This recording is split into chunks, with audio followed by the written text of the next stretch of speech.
અમદાવાદની ખ્યાતિ હોસ્પિટલ કાંડ મામલે ગૃહ રાજ્યમંત્રી હર્ષ સંઘવીએ પ્રતિક્રિયા આપી છે, જેમાં તેમણે કહ્યું છે કે આ ઘટના સામે આવ્યા બાદ આરોગ્ય મંત્રીએ તપાસના આદેશ આપ્યા હતા. આ સાથે જ આરોગ્ય વિભાગની ફરિયાદના આધારે તપાસની કામગીરી ચાલુ છે.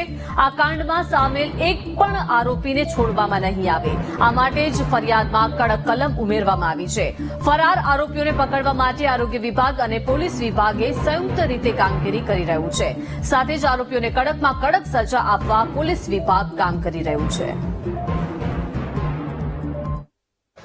હેલ્થ વિભાગ દ્વારા જે ફરિયાદ આપવામાં આવી છે, જેમાં ખાસ કરીને મહેસાણામાં, અમદાવાદ શહેરમાં આ બધી જ ફરિયાદો પર જે તપાસ છે એની કામગીરી ઝડપથી ચાલુ છે. આ ફરિયાદમાં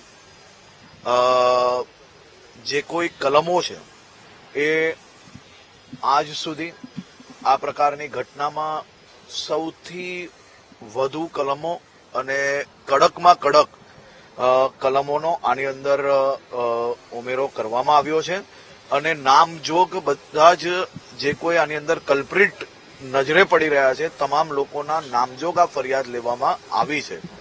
કોઈ બી પ્રકારની છટકબારી ના રહે તે માટે હેલ્થ વિભાગ અને પોલીસ વિભાગ એ સાથે મળીને કામગીરી કરી રહી છે.